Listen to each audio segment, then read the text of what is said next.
Hello friends, थोड़े paper ਨੂੰ ਦੇਖਦੇ ਹੋਏ ਚੈਪਟਰ ਵਾਈਜ਼ ਕੁਝ ਇੰਪੋਰਟੈਂਟ ਕੁਐਸਚਨਸ ਲੈ ਕੇ ਆਇਆ ਹਾਂ। ਤੇ ਪਹਿਲਾ ਚੈਪਟਰ ਹੈ ਅੱਜ ਦੇ ਰਿਵੀਜ਼ਨ ਦੇ ਵਿੱਚ ਭਾਰਤੀ ਲੋਕਤੰਤਰ ਅਤੇ ਇਸ ਦੀਆਂ ਸੀਮਾਵਾਂ, ਇਸ ਦੀਆਂ ਸਮੱਸਿਆਵਾਂ। ਭਾਰਤੀ ਲੋਕਤੰਤਰ ਅਤੇ ਇਸ ਦੀਆਂ ਸਮੱਸਿਆਵਾਂ। ਭਾਰਤ ਵਿੱਚ ਕਿਸ ਪ੍ਰਕਾਰ ਦੀ ਦਲ ਪ੍ਰਣਾਲੀ ਹੈ? ਉੱਤਰ ਹੈ ਭਾਰਤ ਵਿੱਚ ਬਹੁਦਲ ਪ੍ਰਣਾਲੀ ਹੈ। ਤਿੰਨ ਤਰ੍ਹਾਂ ਦੀ ਪ੍ਰਣਾਲੀਆਂ ਹੁੰਦੀਆਂ, ਇੱਕ ਦਲ ਪ੍ਰਣਾਲੀ, ਦੋ ਦਲ ਪ੍ਰਣਾਲੀ ਅਤੇ ਬਹੁਦਲ ਪ੍ਰਣਾਲੀ। ਅਤੇ ਸਾਡੇ ਇੱਥੇ ਬਹੁਦਲ ਪ੍ਰਣਾਲੀ। ਅਗਲਾ ਪ੍ਰਸ਼ਨ ਹੈ ਭਾਰਤ ਵਿੱਚ ਸਭ ਤੋਂ ਵੱਡਾ ਰਾਜਨੀਤਿਕ ਦਲ ਹੈ। ਇਹ ਕਿਸ ਵਿਦਵਾਨ ਦੇ ਕਥਨ ਹਨ? ਜਾਤੀ ਭਾਰਤ ਵਿੱਚ ਸਭ ਤੋਂ ਵੱਡਾ ਰਾਜਨੀਤਿਕ ਦਲ ਹੈ। ਇਹ ਕਿਸ ਵਿਦਵਾਨ ਦੇ ਕਥਨ ਹਨ? ਇਹ ਸ਼੍ਰੀ ਜੈ ਪ੍ਰਕਾਸ਼ ਨਾਰਾਇਣ ਜੀ ਦੇ ਕਥਨ ਹਨ। ਅਗਲਾ ਪ੍ਰਸ਼ਨ ਹੈ ਲੋਕਤੰਤਰ ਵਿੱਚ ਸੁਤੰਤਰ ਅਤੇ ਨਿਰਪੱਖ ਚੋਣਾਂ ਕਰਾਉਣ ਦੀ ਜ਼ਿੰਮੇਵਾਰੀ ਕਿਸ ਦੀ ਹੁੰਦੀ ਹੈ? ਉੱਤਰ ਹੈ ਚੋਣ ਆਯੋਗ ਯਾਨੀ ਕਿ ਇਲੈਕਸ਼ਨ ਕਮਿਸ਼ਨ ਦੀ।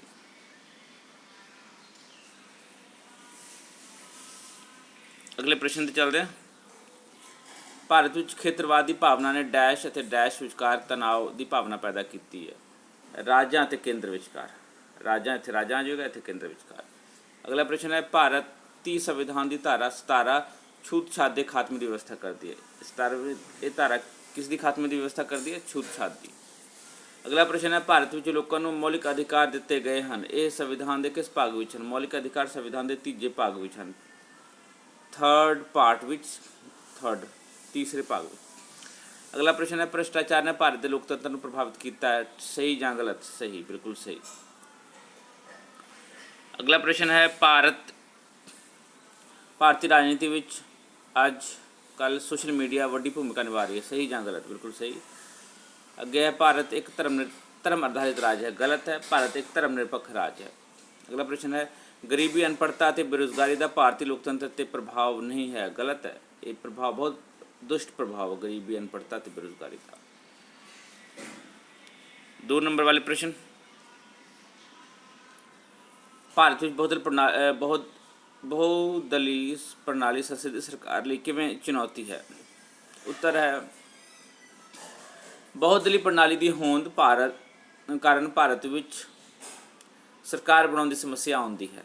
ਕਿਸੇ ਵੀ ਸਮੇਂ ਸਰਕਾਰ ਟੁੱਟਣ ਦਾ ਖਤਰਾ ਰਹਿੰਦਾ ਹੈ ਅਤੇ ਵਿਰੋਧੀ ਧਿਰ ਕਮਜ਼ੋਰ ਹੁੰਦੀ ਹੈ ਅਤੇ ਖੇਤਰੀ ਦਲਾਂ ਦੀ ਬਹੁਲਤਾ ਹੁੰਦੀ ਹੈ ਅਤੇ ਇਹ ਉਚਿਤ ਵਿਕਲਪ ਦੀ ਕਮੀ ਵੀ ਰਹਿੰਦੀ ਹੈ। ਇਹ ਸਾਰੇ ਪੁਆਇੰਟਸ ਨੂੰ ਤੁਸੀਂ ਕਰ ਲਓਗੇ ਅਤੇ ਇਹ ਬਹੁਦਲ ਪ੍ਰਣਾਲੀ ਦੀ ਜਿਹੜੀ ਪ੍ਰੋਬਲਮ ਹੈ, ਚੁਣੌਤੀ ਭਾਰਤੀ ਲੋਕਤੰਤਰ ਲਈ ਹੈ। ਅਗਲਾ ਪ੍ਰਸ਼ਨ ਹੈ ਰਾਜਨੀਤਿਕ ਦਲ ਬਦਲੀ ਸੰਸਦੀ ਸਰਕਾਰ ਲਈ ਕਿਵੇਂ ਖਤਰਾ ਹੈ? ਉੱਤਰ ਰਾਜਨੀਤਿਕ ਦਲ ਬਦਲੀ ਦੀ ਸਮੱਸਿਆ ਖਤਮ ਕਰਨ ਲਈ ਭਾਰਤੀ ਸੰਸਦ ਵੱਲੋਂ ਕਾਨੂੰਨ ਬਣਾਇਆ ਗਿਆ ਹੈ, ਫਿਰ ਵੀ ਸੰਸਦੀ ਸਰਕਾਰ ਨੂੰ ਪ੍ਰਭਾਵਿਤ ਕਰਦੀ ਹੈ। ਰਾਜਨੀਤਿਕ ਦਲ ਬਦਲੀ ਮੌਕਾ ਪ੍ਰਸਤਵਾਦ ਦੀ ਰਾਜਨੀਤੀ ਨੂੰ ਉਤਸ਼ਾਹਿਤ ਕਰਦੀ ਹੈ ਅਤੇ ਸਰਕਾਰ ਦੀ ਸਥਿਰਤਾ ਲਈ ਖਤਰਾ ਬਣਦੀ ਹੈ। ਇਸ ਦੇ ਵਿੱਚ ਜੋ ਵੀ MLA MPs ਚੁਣ ਕੇ ਆਉਂਦੇ ਆ, ਉਹ ਮੌਕੇ ਨੂੰ ਦੇਖਦੇ ਹੋਏ ਰਾਜਨੀਤਿਕ ਦਲ ਆਪਣੀ ਪਾਰਟੀ ਬਦਲ ਲੈਂਦੇ ਆ, ਜਿੱਥੇ ਉਹਨਾਂ ਨੂੰ ਬੈਨੀਫਿਟ ਹੁੰਦਾ ਉੱਥੇ ਜਾਂਦੇ। ਇਸ ਨੂੰ ਕਹਿੰਦੇ ਰਾਜਨੀਤਿਕ ਦਲ ਬਦਲੀ, ਔਰ ਇਹ ਸੰਸਦੀ ਸਰਕਾਰ ਲਈ ਬੜੀ ਚੁਣੌਤੀ ਹੈ, ਬੜਾ ਖਤਰਾ ਹੈ।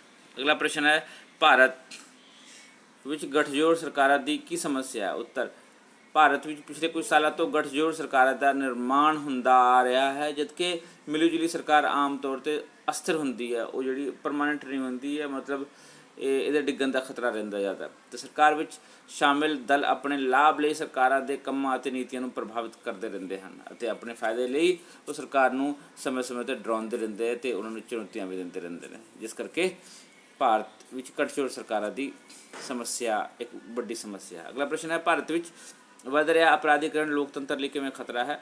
ਭਾਰਤ ਵਿੱਚ ਚੋਣਾਂ ਸਮੇਂ ਅਪਰਾਧਿਕ ਪਿਛੋਕੜ ਵਾਲੇ ਵਿਅਕਤੀਆਂ ਦਾ ਪੂਰਾ ਬੋਲਬਾਲਾ ਹੁੰਦਾ ਹੈ। ਇਹ ਵਿਅਕਤੀ ਚੋਣਾਂ ਸਮੇਂ ਪੂਰੀ ਹਿੰਸਾ ਕਰਦੇ ਹਨ, ਫਿਰ ਇਹ ਸੰਸਦ ਅਤੇ ਵਿਧਾਨ ਸਭਾਵਾਂ ਵਿੱਚ ਪਹੁੰਚ ਕੇ ਅਪਰਾਧੀਕਰਨ ਨੂੰ ਬੜਾਵਾ ਦਿੰਦੇ ਹਨ ਅਤੇ ਲੋਕਤੰਤਰ ਲਈ ਹਾਨੀਕਾਰਕ ਹੈ। ਅਗਲਾ ਪ੍ਰਸ਼ਨ ਹੈ ਜਾਤੀਵਾਦ ਦੇ ਲੋਕਤੰਤਰ ਉੱਪਰ ਪ੍ਰਭਾਵ ਦੱਸੋ। ਜਾਤੀਵਾਦ ਦੇ ਆਧਾਰਿਤ ਰਾਜਨੀਤਿਕ ਦਲ। ਅੱਜ ਭਾਰਤ ਵਿੱਚ ਅਨੇਕ ਰਾਜਨੀਤਿਕ ਦਲ ਹਨ ਜੋ ਜਾਤੀ ਦੇ ਆਧਾਰਿਤ ਹਨ, ਜਿਵੇਂ ਬਹੁਜਨ ਸਮਾਜ ਪਾਰਟੀ, DMK ਆਦਿ। ਇੱਥੇ ਇੱਕ ਗੱਲ ਹੋਰ ਨੋਟ ਕਰਨ ਵਾਲੀ ਹੈ ਕਿ BJP ਪਾਰਟੀ ਨੂੰ ਵੀ ਉੱਪਰਲੀ ਕਾਸਟ, ਅਪਰ ਕਾਸਟ ਜਾਤੀ ਦਾ ਹੀ ਪਾਰਟੀ ਮੰਨਿਆ ਜਾਂਦਾ ਹੈ। ਇਸ ਤੋਂ ਇਲਾਵਾ ਜਾਤੀ ਅਤੇ ਮਤਦਾਨ ਵਿਹਾਰ। ਚੋਣਾਂ ਸਮੇਂ ਉਮੀਦਵਾਰ ਜਾਤੀ ਦਾ ਨਾਮ ਦੇਖ ਕੇ ਵੋਟ ਮੰਗਦੇ ਹਨ ਅਤੇ ਵੋਟਰ ਵੀ ਵੋਟ ਕਰਦੇ ਸਮੇਂ ਜਾਤ ਨੂੰ ਪਹਿਲ ਦਿੰਦੇ ਹੋਏ ਉਮੀਦਵਾਰ ਦੀ ਯੋਗਤਾ ਅਤੇ ਇਮਾਨਦਾਰੀ ਦਾ ਧਿਆਨ ਬਿਲਕੁਲ ਨਹੀਂ ਰੱਖਦੇ ਤੇ ਜਾਤੀ ਦੇ ਹਿਸਾਬ ਨਾਲ ਵੋਟ ਪਾਉਂਦੇ। ਅਗਲਾ ਪ੍ਰਸ਼ਨ ਹੈ, ਵੱਖਵਾਦ ਦੇਸ਼ ਦੀ ਏਕਤਾ ਅਤੇ ਅਖੰਡਤਾ ਲਈ ਕਿਵੇਂ ਖਤਰਾ ਹੈ? ਉੱਤਰ ਹੈ, ਭਾਰਤ ਵਿੱਚ ਕੁਝ ਵੱਖਵਾਦੀ ਸੰਗਠਨ ਹਨ ਜੋ ਅੰਦੋਲਨ ਭਾਰਤ ਵਿੱਚ ਵੱਖ ਹੋਣ ਦੀ ਮੰਗ ਕਰਦੇ ਨੇ। ਇਹ ਵੱਖਵਾਦੀ ਸੰਗਠਨ ਦੇਸ਼ ਦੀ ਏਕਤਾ ਅਤੇ ਅਖੰਡਤਾ ਲਈ ਖਤਰਾ ਹਨ। ਦੇਸ਼ ਦੀ ਏਕਤਾ ਅਤੇ ਅਖੰਡਤਾ ਨੂੰ ਬਣਾਏ ਰੱਖਣ ਲਈ ਅਜਿਹੇ ਅੰਦੋਲਨ ਨੂੰ ਸਖਤੀ ਨਾਲ ਨਜਿੱਠਣਾ ਚਾਹੀਦਾ ਹੈ। ਰਾਜਨੀਤਿਕ ਹਿੰਸਾ ਕੀ ਹੁੰਦੀ ਹੈ? ਉੱਤਰ, ਉਹ ਹਿੰਸਾ ਜੋ ਵਿਸ਼ੇਸ਼ ਰਾਜਨੀਤਿਕ ਉਦੇਸ਼ਾਂ ਦੀ ਪੂਰਤੀ ਲਈ ਕੀਤੀ ਜਾਂਦੀ ਹੈ ਉਸ ਨੂੰ ਰਾਜਨੀਤਿਕ ਹਿੰਸਾ ਕਿਹਾ ਜਾਂਦਾ ਹੈ। ਉਦਾਹਰਨ ਤੌਰ 'ਤੇ ਭਾਰਤ ਦੇ ਉੱਤਰੀ ਪੂਰਬੀ ਰਾਜਾਂ ਵਿੱਚ ਕੀਤੀਆਂ ਜਾਣ ਵਾਲੀਆਂ ਹਿੰਸਾਤਮਕ ਗਤੀਵਿਧੀਆਂ, ਈਵਨ ਕਸ਼ਮੀਰ ਦੇ ਵਿੱਚ ਵੀ ਕੀਤੀਆਂ ਜਾਣ ਵਾਲੀਆਂ ਹਿੰਸਾਤਮਕ ਗਤੀਵਿਧੀਆਂ, ਨਵੇਂ ਰਾਜਾਂ ਦੀ ਮੰਗ ਨੂੰ ਲੈ ਕੇ ਹੋ ਰਹੀਆਂ ਗਤੀਵਿਧੀਆਂ, ਧਾਰਾ 370 ਨੂੰ ਖਤਮ ਕਰਨ ਜਾਂ ਨਾਗਰਿਕ ਸੋਧ ਬਿੱਲ ਵਿਰੁੱਧ ਹੋ ਰਹੀਆਂ ਹਿੰਸਾ। ਉੱਥੇ ਨਾਗਰਿਕ ਸੋਧ ਬਿੱਲ ਨੂੰ ਲੈ ਕੇ ਹੋ ਰਹੀਆਂ ਹਿੰਸਾਵਾਂ 'ਤੇ ਵੀ ਇੱਕ ਗੱਲ ਹੈ ਕਿ ਵੀ ਨਾਗਰਿਕ ਸੋਧ ਬਿੱਲ ਸਾਰੇ ਲਈ ਸਮਾਨ ਹੋਣਾ ਚਾਹੀਦਾ ਹੈ। ਇਸ ਦੇ ਵਿੱਚ ਅਸਮਾਨਤਾ 'ਤੇ ਹੈ ਜਿਸ ਦਾ ਵਿਰੋਧ ਹੋ ਰਿਹਾ। ਅਸਮਾਨਤਾ ਇਸ ਲਈ ਕਿ ਵੀ ਇੱਕ ਧਰਮ ਨੂੰ ਛੱਡ ਕੇ ਬਾਕੀ ਧਰਮਾਂ ਦੀ ਗੱਲ ਕੀਤੀ ਗਈ ਹੈ ਔਰ ਉਹ ਅਨਕੌਂਸਟੀਟਿਊਸ਼ਨਲ ਹੈ, ਬਾਕੀ ਸਭ ਠੀਕ ਹੈ। ਨਾਗਰਿਕ ਸੋਧ ਬਿੱਲ ਦੇ ਵਿੱਚ ਇਹ ਕਲੌਜ਼ ਖਤਮ ਹੋ ਜਾਣ ਤੇ ਇਹ ਕੌਂਸਟੀਟਿਊਸ਼ਨਲ ਹੋਏਗਾ। ਅਦਰਵਾਈਜ਼ ਕਿਉਂਕਿ ਭਾਰਤ ਇੱਕ ਧਰਮ ਨਿਰਪੱਖ ਰਾਜ ਹੈ ਔਰ ਇਸ ਤਰ੍ਹਾਂ ਦਾ ਕਲੌਜ਼ ਰੱਖਣਾ ਕਿਸੇ ਬਿੱਲ 'ਚ ਇਹ ਸਹੀ ਨਹੀਂ ਹੈ। ਅੱਗੇ ਹੈ, ਵੱਖਵਾਦ ਕੀ ਹੁੰਦੀ ਹੈ? ਵੱਖਵਾਦ ਖੇਤਰਵਾਦ ਦਾ ਤਿੱਖਾ ਰੂਪ ਜਿਸ ਵਿੱਚ ਕਿਸੇ ਖਾਸ ਖੇਤਰ ਵਿੱਚ ਵਸੇ ਲੋਕ ਭਾਰਤੀ ਸੰਘ ਤੋਂ ਸੁਤੰਤਰ ਹੋ ਕੇ ਇੱਕ ਅਲੱਗ ਸੁਤੰਤਰ ਅਤੇ ਪ੍ਰਭੂਸੱਤਾ ਸੰਪੰਨ ਦੇਸ਼ ਦੀ ਸਥਾਪਨਾ ਕਰਨਾ ਚਾਹੁੰਦੇ ਨੇ। ਇਸ ਉਦੇਸ਼ ਦੀ ਪੂਰਤੀ ਲਈ ਉਹ ਲੋਕ ਅਲੋਕਤੰਤਰੀ ਵਿਧੀਆਂ ਦਾ ਪ੍ਰਯੋਗ ਕਰਦੇ, ਜਿਵੇਂ ਕਿ ਜੰਮੂ ਕਸ਼ਮੀਰ ਦੇ ਵਿੱਚ ਵੱਖਵਾਦ ਹੈ ਜਾਂ ਸਾਊਥ ਈਸਟ ਉੱਤਰ ਪੂਰਬ ਰਾਜਾਂ 'ਚ ਜਿਹੜਾ ਹੈ ਇਹ ਵੱਖਵਾਦ ਸੀ ਅਤੇ ਇਹ ਬੜਾ ਖਤਰਾ ਦੇਸ਼ ਦੇ ਲਈ। ਇੱਦਾਂ ਦੇ ਵੱਖਵਾਦ ਨੂੰ ਬਿਲਕੁਲ ਬਰਦਾਸ਼ਤ ਨਹੀਂ ਕਰਨਾ ਚਾਹੀਦਾ। ਜਾਤੀ 'ਤੇ ਆਧਾਰਿਤ ਦਬਾਅ ਸਮੂਹ ਕੀ ਹੁੰਦੇ ਹਨ? ਵੱਖ-ਵੱਖ ਜਾਤੀਆਂ ਦੁਆਰਾ ਆਪਣੇ ਹਿੱਤਾਂ ਦੀ ਪੂਰਤੀ ਲਈ ਅਨੇਕਾਂ ਹੀ ਦਬਾਅ ਸਮੂਹਾਂ ਦਾ ਨਿਰਮਾਣ ਕੀਤਾ ਗਿਆ, ਜਿਵੇਂ ਕਿ ਜਨਜਾਤੀ ਸੰਘ, ਜਾਟ ਸਭਾ, ਰਾਮਗੜੀਆ ਸਭਾ, ਅਖਿਲ ਭਾਰਤੀ ਵਾਲਮੀਕੀ ਸਮਾਜ, ਗੁੱਜਰ ਸਭਾ, ਬ੍ਰਾਹਮਣ ਸਭਾ, ਉਸ ਤੋਂ ਬਾਅਦ ਹੈ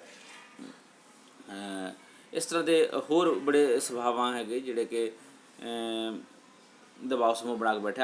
ਹਰ ਜਾਤੀ ਦੀ ਸਭਾ ਹੈ ਭਾਰਤ ਦੇ ਵਿੱਚ, ਈਵਨ ਧਰਮ ਦੇ ਆਧਾਰ 'ਤੇ ਵੀ ਦਬਾਅ ਸਮੂਹ ਹਨ ਜੋ ਕਿ ਭਾਰਤੀ ਰਾਜਨੀਤੀ ਨੂੰ ਪ੍ਰਭਾਵਿਤ ਕਰਦੇ ਹਨ। ਅਗਲਾ ਪ੍ਰਸ਼ਨ ਹੈ,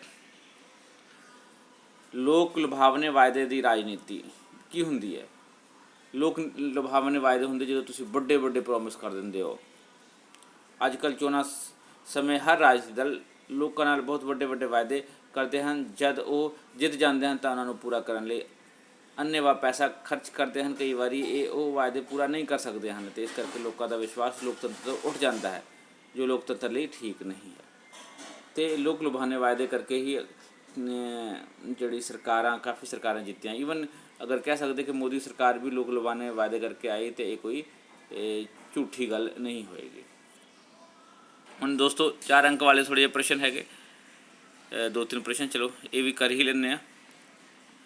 ਔਰ 4 ਅੰਕ ਵਾਲੇ ਪ੍ਰਸ਼ਨ, ਸਮਾਜਿਕ ਅਸਮਾਨਤਾਵਾਂ 'ਤੇ ਲੋਕਤੰਤਰ 'ਤੇ ਕੀ ਪ੍ਰਭਾਵ ਪੈਂਦਾ ਹੈ? ਸਮਾਜਿਕ ਅਸਮਾਨਤਾ ਦਾ ਵਰਗੀ ਹਿੱਤਾਂ ਦਾ ਵਿਕਾਸ ਹੁੰਦਾ ਹੈ। ਇਸ ਨੂੰ ਤੁਸੀਂ ਐਕਸਪਲੇਨ ਕਰ ਲੈਣਾ ਹੈ ਕਿ ਕਿਸ ਤਰੀਕੇ ਨਾਲ ਸਮਾਜਿਕ ਅਸਮਾਨਤਾ ਕਰਕੇ ਨਤੀਜੇ ਵਜੋਂ ਵੱਖ-ਵੱਖ ਉੱਚੇ ਅਤੇ ਨੀਵੇਂ ਵਰਗਾਂ ਵਿੱਚ ਮਤਲਬ ਸਮਾਜ ਜਿਹੜਾ ਹੈ ਉੱਚੇ ਅਤੇ ਨੀਵੇਂ ਵਰਗਾਂ ਵਿੱਚ ਵੰਡਿਆ ਜਾਂਦਾ ਹੈ ਅਤੇ ਇਸ ਕਰਕੇ ਵਰਗ ਵਿਸ਼ੇਸ਼ ਵੀ ਪੈਦਾ ਹੋ ਜਾਂਦਾ ਹੈ ਔਰ ਵਰਗ ਹਿੱਤ ਜਿਹੜਾ ਰਾਸ਼ਟਰੀ ਹਿੱਤ ਦੇ ਉੱਪਰ ਹੋ ਜਾਂਦਾ ਔਰ ਵਰਗ ਰਾਸ਼ਟਰੀ ਹਿੱਤਾਂ ਨੂੰ ਅੱਖਿਓਂ ਓਹਲੇ ਕਰਦਾ ਹੈ। ਉਸ ਤੋਂ ਬਾਅਦ ਹਿੰਸਾ ਵਿੱਚ ਵਾਧਾ ਹੁੰਦਾ ਹੈ। ਸਮਾਜਿਕ ਅਸਮਾਨਤਾ ਨਾਲ ਇਹ ਵਰਗਾਂ ਵਿੱਚ ਹਿੰਸਾ ਦਾ ਵਾਧਾ ਹੁੰਦਾ ਹੈ। ਆਪਸ 'ਚ ਇਹ ਵਰਗ ਜਿਹੜੇ ਹੁੰਦੇ ਅਲੱਗ ਵਰਗ ਹਿੰਸਾ ਕਰਦੇ ਨੇ ਔਰ ਲੋਕਤੰਤਰ ਦੇ ਵਿੱਚ ਹਿੰਸਾ ਸਹੀ ਨਹੀਂ ਹੈ ਔਰ ਜਿਸ ਦੇ ਨਤੀਜੇ ਵਜੋਂ ਲੋਕਤੰਤਰ ਕਮਜ਼ੋਰ ਹੁੰਦਾ ਹੈ। ਅਗਲਾ ਹੈ ਲੋਕਤੰਤਰ ਵਿੱਚ ਅਵਿਸ਼ਵਾਸ। ਵਰਗ ਸੰਘਰਸ਼ ਕਾਰਨ ਜਦੋਂ ਇਹ ਸੰਘਰਸ਼ ਹੁੰਦਾ ਅਤੇ ਇਹ ਲੋਕਤੰਤਰਿਕ ਮੈਜ਼ਰਸ ਨੂੰ ਨਹੀਂ ਅਪਣਾਉਂਦੇ, ਸ਼ਾਂਤੀਮਈ ਢੰਗ ਨਾਲ ਇਹ ਜਿਹੜਾ ਸੰਘਰਸ਼ ਨਹੀਂ ਕਰਦੇ ਅਤੇ ਜਿਸ ਕਰਕੇ ਲੋਕਤੰਤਰ ਵਿੱਚ ਲੋਕਾਂ ਦਾ ਅਵਿਸ਼ਵਾਸ ਵੱਧਦਾ ਰਹਿੰਦਾ ਹੈ ਅਤੇ ਇਸ ਲਈ ਇਹ ਇੱਕ ਕਿਸਮ ਦਾ ਖਤਰਾ ਹੈ ਸਾਡੇ ਲਈ। ਅੱਗੇ ਹੈ ਰਾਜਨੀਤਿਕ ਉਦਾਸੀਨਤਾ। ਸਮਾਜਿਕ ਅਸਮਾਨਤਾ ਦੇ ਕਾਰਨ ਵਿਅਕਤੀ ਆਪਣੀ ਨਿੱਜੀ ਸਮੱਸਿਆਵਾਂ ਵਿੱਚੋਂ ਹੀ ਉਲਝਿਆ ਰਹਿੰਦਾ ਹੈ ਅਤੇ ਉਹ ਰਾਜਨੀਤਿਕ ਮਸਲਿਆਂ ਵਿੱਚ ਕੋਈ ਦਿਲਚਸਪੀ ਜ਼ਿਆਦਾ ਨਹੀਂ ਲੈਂਦਾ। ਇਸ ਲਈ ਰਾਜਨੀਤਿਕ ਉਦਾਸੀਨਤਾ ਪਾਈ ਜਾਂਦੀ ਹੈ।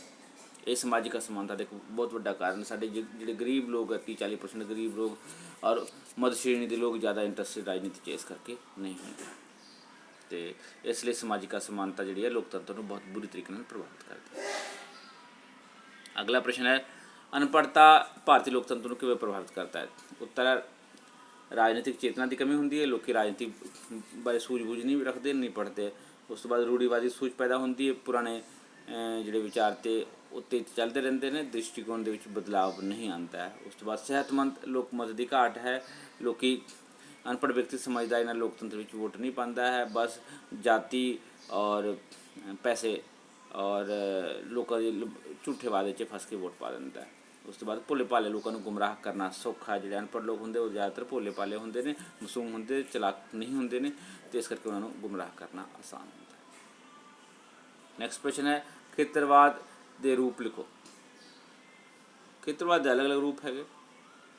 ਸਭ ਤੋਂ ਪਹਿਲਾਂ ਭਾਰਤੀ ਸੰਘ ਤੋਂ ਅਲੱਗ ਹੋਣ ਦੀ ਮੰਗ, ਜਿਵੇਂ ਕਿ ਕਸ਼ਮੀਰ ਕਰਦਾ, ਕਈ ਹੋਰ ਰਾਜ ਕਰਦੇ। ਭਾਰਤ ਸੰਘ ਦੇ ਅੰਦਰ ਵੱਖਰੇ ਰਾਜ ਦੀ ਮੰਗ, ਇਹ ਵੀ ਕਈ ਖੇਤਰ 'ਚ ਹੁੰਦਾ ਰਿਹਾ, ਜਿਵੇਂ ਕਿ ਗੋਰਖਾਲੈਂਡ ਜਾਂ ਆਸਾਮ ਵਿੱਚ ਬੋਡੋਲੈਂਡ ਦੀ ਮੰਗ। ਉਸ ਤੋਂ ਬਾਅਦ ਪੁਰਾਣੇ ਪੂਰਨ ਰਾਜ ਦੀ ਮੰਗ, ਕਈ ਰਾਜ ਜਿਹੜੇ ਆ ਇਸ ਵੇਲੇ ਯੂਨੀਅਨ ਟੈਰੀਟਰੀ ਹੈ ਉਹ ਪੂਰਨ ਰਾਜ ਦੀ ਮੰਗ ਕਰਦੇ, ਜਿਵੇਂ ਕਿ ਦਿੱਲੀ, ਅੰਡਮਾਨ ਨਿਕੋਬਾਰ। ਉਸ ਤੋਂ ਬਾਅਦ ਰਾਜ ਲਈ ਵਧੇਰੇ ਖੁਦ ਮੁਖਤਿਆਰੀ ਦੀ ਮੰਗ, ਹੋਰ ਆਟੋਨੋਮੀ, ਯਾਨੀ ਕਿ ਰਾਜ ਨੂੰ ਹੋਰ ਜ਼ਿਆਦਾ ਤੋਂ ਜ਼ਿਆਦਾ ਆਟੋਨੋਮੀ ਚਾਹੁੰਦੇ ਹੈ ਔਰ ਕੇਂਦਰ ਦੀ ਘੱਟ ਦਖਲਅੰਦਾਜ਼ੀ। ਇਸ ਪ੍ਰਕਾਰ ਅਸੀਂ ਦੇਖਦੇ ਹਾਂ ਕਿ ਖੇਤਰਵਾਦ ਦੇ ਅਲੱਗ ਅਲੱਗ ਰੂਪ ਹਨ। ਉਸ ਤੋਂ ਬਾਅਦ ਸੰਪਰਦਾਇਕਤਾਵਾਦ ਕੀ ਹੈ?